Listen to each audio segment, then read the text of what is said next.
السلام عليكم ورحمة الله وبركاته. الحمد لله مبلغ الراجي فوق مأموله، ومعطي السائل زيادة على سؤله، المنان على التائب بسفحه وقبوله. خلق الإنسان وأنشأ دارا لحلوله، وجعل الدنيا مرحلة لنزوله. وأشهد أن لا إله إلا الله وحده لا شريك له، شهادة عارف بالدليل وأصوله. وأشهد أن محمدا عبده ورسوله، صلى الله عليه وعلى آله وأصحابه والتابعين لهم بإحسان، ما امتد الدهر بطوله وسلم تسليما. فيا أهل المحب، أقدم إليكم نيابة عن أساتذتي وإخوتي وأخواتي تحية مباركة طيبة من عند الله، وهي تحية أهل الجنة يوم يلقونه سلام. فالسلام عليكم ورحمة الله وبركاته.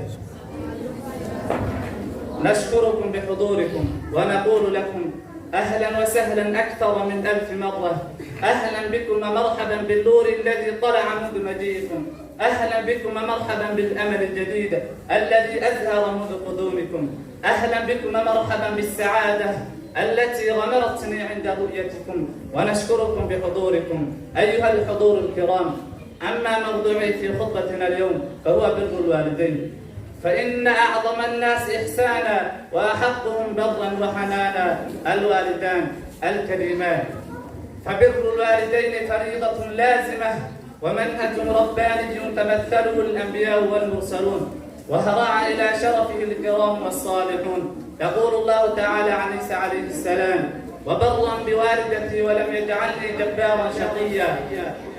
ويقول عن يحيى بن زكريا عليهما السلام: وبرا بوالديه ولم يكن جبارا عصيا. إخوة الإيمان، لقد قرن الله عز وجل حق الوالدين بحقه سبحانه، وما ذلك إلا لعظم حقهما وكريم فضلهما. وقال تعالى: واعبدوا الله ولا تشركوا به شيئا وبالوالدين إحسانا. وقال أيضا: وقضى ربك ألا تعبدوا إلا إياه وبالوالدين إحسانا. روى الإمام أحمد في مسنده عن أبي زيد الساعدي رضي الله عنه قال رجل من الأنصار: يا رسول الله، هل بقي من بر أبوي شيء أبرهما به بعدهما؟ قال: نعم، الصلاة عليهما والاستغفار لهما وإنقاذ أحدهما من بعدهما، وصلة الرحم التي لا توصل إلا بهما، وإكرام صديقهما. ضيوفنا الأكارم، ولنا في السلف خير مثال وأحسن مقال. فعن الزهري رحمه الله قال: كان الحسن بن علي لا يأكل مع أمه وكان أبر الناس بأمه.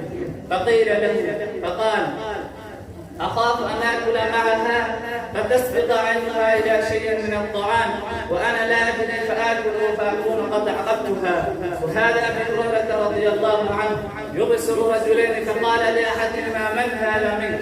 فقال: إنه فلان أبي. فقال: لا تسمه باسمه ولا تنادي أباك باسمه، فلا تقل يا فلان. فقال: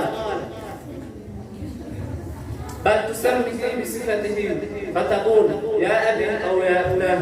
وكان أبي هريرة رضي الله عنه إذا ابتدر الخروج من البيت وقف على باب أمه فقال: السلام عليك يا أماه ورحمة الله وبركاته. فيقول: وعليك السلام يا ولدي ورحمة الله وبركاته. فتقول: رحمك الله كما ربيتني صغيرا. فيقول: رحمك الله كما بررتني كبيرا. وإذا أراد أن يدخل صنع مثل ذلك. الله أكبر الله أكبر، ما أروع عن هذا البر وهذا الأدب. اللهم ارزقنا بر آبائنا وأمهاتنا أمواتا وأحياء.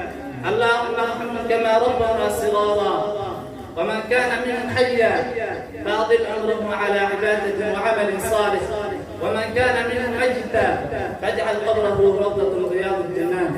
يا كريم يا منان، نسأل الله تبارك وتعالى أن يلهمنا رشدنا، وأن يجعلنا ممن يستمعون القول فيتبعون أحسنه، إنه ولي ذلك والقادر عليه. نشكركم على حسن استماعكم. السلام عليكم ورحمة الله وبركاته.